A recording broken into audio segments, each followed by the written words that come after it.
Y a él ni siquiera le han permitido que el Jurado Nacional lo reconozca. Ni siquiera han permitido que gobierne desde el inicio. O sea, ¿a quiénes tenemos ahorita en el poder? ¿Quién está gobernando? No es la extrema derecha, no es los que se han inquistado en nuestro poder a saquear nuestras riquezas del Perú. Tenemos conocimiento, pero Dina Boluarte fue electa junto con Pedro Castillo, ¿no? O sea, es con el voto. Ustedes votaron por Pedro Castillo, ¿no es cierto? Por él, sí. Por Pedro Castillo, y sí. Dina Boluarte, o sea, quien está en Palacio de Gobierno hoy finalmente está ahí por los votos de ustedes. Tendré que ser sincera en este punto, mira, hermano. Sí, Alejandro Cabero nos dice a los pueblos originarios que nosotros le falta respeto a la Dina. Yo le invito a mi región de Puno, a nivel latino. Bien, es cierto que la decisión de nombrar pésimos ministros que no tenían ninguna calificación, el repartir ministerios a los partidos así, y que hubiera pues, y los casos de corrupción, es decir, casos de corrupción por todos lados, el Salatiel Marrufo, el Silva, el General Alvarado, es decir, todo lo que ha estado pasando en estos meses, ¿no? Que es una lamentable repetición de la corrupción que nos ha dejado como estamos. Los policías. Nosotros queríamos llegar a la policía, llegar al lugar, abrazarle y hablar, no nos repriman, porque nosotros no somos de otro país. Nosotros somos del Perú, hemos venido a defender y porque amamos a nuestro país.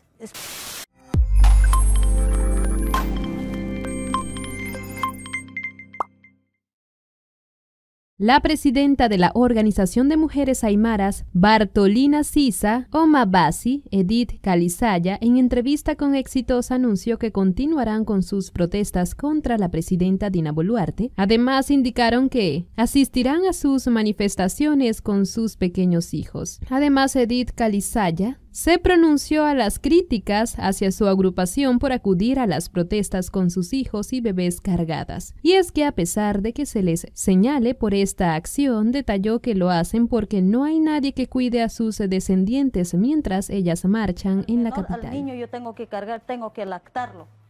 En nuestras comunidades, en las reuniones, en diferentes actividades, vamos como madres, llevamos a nuestros hijos. Ahora usted ha traído a su sí, ¿no es cierto? A su guagua y que la está atendiendo una de las compañeras que ha venido con usted. Ahora, el problema es el siguiente, no es exponer un riesgo, o sea, uno sabe que si va a una manifestación puede haber incidentes, puede desatarse la violencia, las correrías, o puede pasar como lamentablemente ocurrió que se disparó bombas lacrimógenas, o sea, eso es exponer a riesgo a la criatura, o sea, me parece absolutamente legítimo que ustedes vengan acá y protesten, o sea, yo creo que eso nadie lo va a discutir mientras la protesta sea pacífica, respetuosa, etcétera, sin destruir la propiedad pública, pero ¿por qué exponer a las criaturas? Nosotros fuimos a la manifestación pacíficamente, nosotros no hemos ido con nuestros guaracas, con nuestros, como dice, lo llama balas tumdum la doña Dina, no hemos ido con eso, pensando que nos va a respetar a las mujeres y a los niños, los policías. Nosotros queríamos llegar a la policía, llegar al lugar, abrazarle y hablar, no nos repriman, porque nosotros no somos de otro país. Nosotros somos del Perú, hemos venido a defender y porque amamos a nuestro país. Es por eso estamos aquí. Y eso queríamos decir a los policías, pero nos lanzó de frente con bombas lacrimógenas. Hubiera habido quizás más heridos porque ni siquiera era 1 metro, ¿no? Y nosotros teníamos que retroceder con las compañeras que vinieron.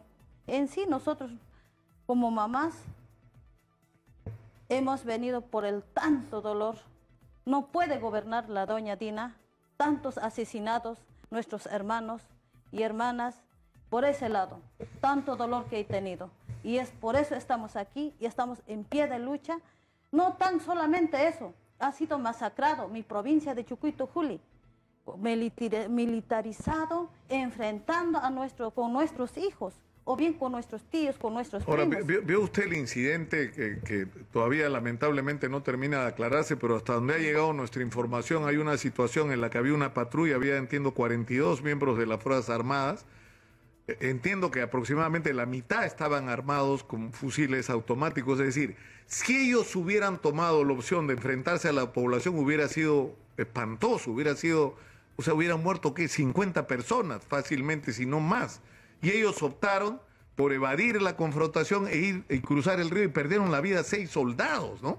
Eso ha sido tremendo también. Esa es otra provincia, la provincia del Collao. Esa es otro, ¿no? Otra realidad, que murieron 6 jóvenes de 20 años, de 19 años, y uno de ellos era padre de familia de recién nacido del bebé. Y uno de ellos era recientemente 2 años que estaba sirviendo a la patria. Entonces, no sé, nosotros pensamos es una venganza hacia nuestra región de Puno. Nosotros pedimos justicia a los derechos interamericanos de derechos humanos. ¡Exitosa! Porque tiene que haber justicia. Nosotros llamamos a todo el Perú que se unan a la lucha, que tienen que escucharse. Tantos fallecidos, tantos asesinatos de diferentes departamentos.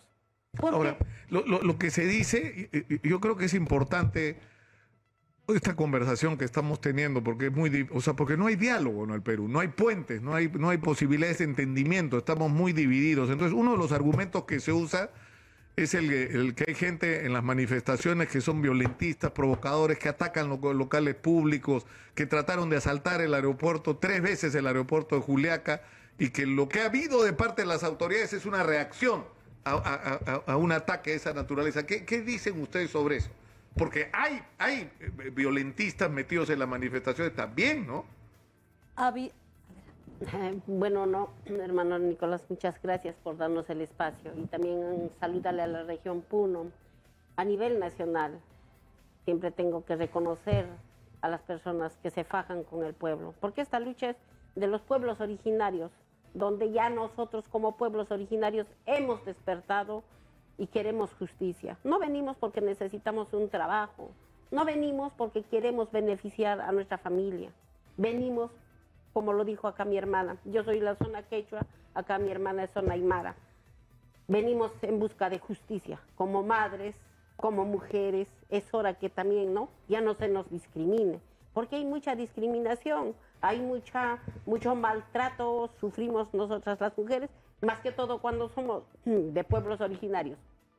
Pero mire usted en eso, nos fortalece. Yo acá con mi hermana me solidarizo, ¿no? Por el coraje, por el valor que ella tiene, porque eso no lo hace cualquiera, eso lo hace una mujer que realmente quiere encontrar justicia, quiere ser escuchada.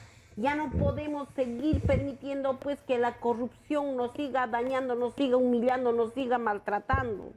Claro, pero hay una cosa que es verdad, que lamentablemente, pese a las ilusiones que despertó en un sector de la población, sobre todo entre los más pobres del Perú, el profesor Pedro Castillo terminó siendo parte de lo mismo, ¿no es cierto? De la misma ineficiencia, de la misma corrupción. Es decir, eso también no les produce indignación. O sea, yo entiendo lo que ustedes me dicen, pero lamentablemente el hombre que tenía supuestamente la misión de empezar a cambiar las cosas en el Perú terminó haciendo más de lo mismo que habían hecho los anteriores. Bueno, hermano Nicolás, yo siempre voy a agradecer a la tecnología, porque nosotros estamos informados.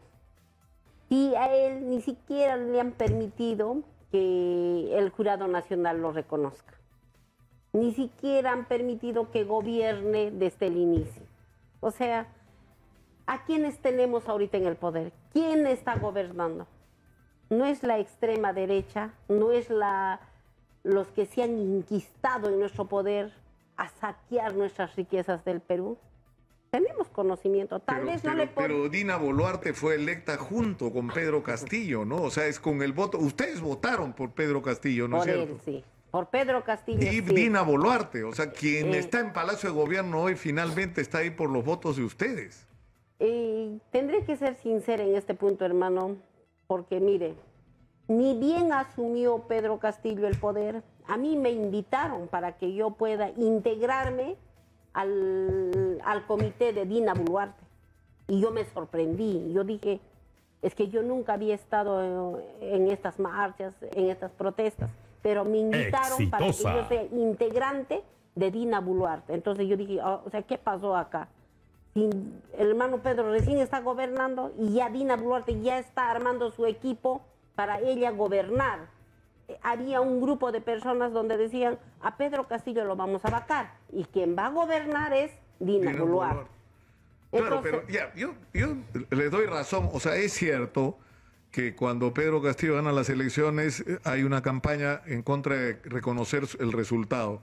Y luego, ni bien había puesto un pie en Palacio de Gobierno, y había una campaña por la vacancia. Yo eso no se lo voy a discutir porque es verdad, todos hemos sido testigos de eso.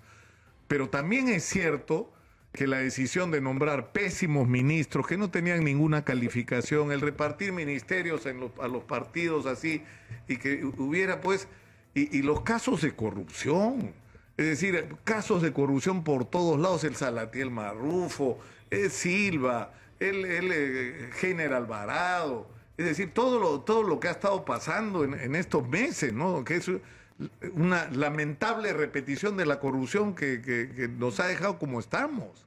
O sea, eso también tienen que tomarlo en cuenta. O sea, yo no le niego el argumento de que la derecha no ha querido dejar gobernar a Pedro Castillo, pero al final, el final de la historia, el intento de golpe de Estado, el disolver el Congreso como Fujimori. Mire usted, para empezar, al Premier, tremenda joyita.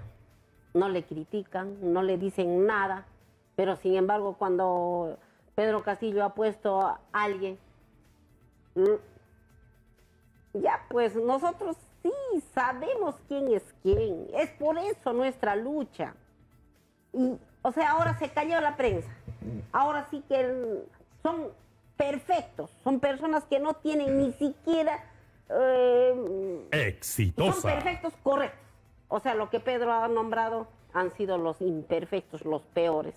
Entonces, hermano, no voy a... Pero eso puede quiero... valer para otros, pero no para nosotros, ¿ah? Pues nosotros hemos sido, a nosotros que nos han acusado supuestamente de castillistas, si en algún lugar, por ejemplo, se denunció a Salatiel Marrufo, que es una pieza clave de la red de corrupción en el gobierno de Pedro Castillo, ha sido acá, porque nadie sabía siquiera que existía Salatiel Marrufo, nosotros lo dijimos y ahora es el testigo clave, porque era el que le daba dinero a Pedro Castillo toda la semana, pero en fin. Pero ahora nosotros igual somos críticos, ¿no? O sea, por eso yo entiendo que eso no nos alcanza a nosotros, pero quiero aprovechar este tiempo. Yo espero que no sea la primera vez que estemos conversando. Ustedes tienen acá un espacio, tenemos que ir a una pausa y yo les pido que regresemos tras la pausa para aclarar algunas cosas. Primero, si hay bolivianos en esto o no, uno. Y dos, ¿cómo salimos de esto? Es decir, ¿qué proponen ustedes? ¿Cuál es la propuesta que tienen las mujeres aymaras y quechuas de Puno para salir de la situación política endemoniada en la que estamos? Por favor, vamos a la pausa y regresamos.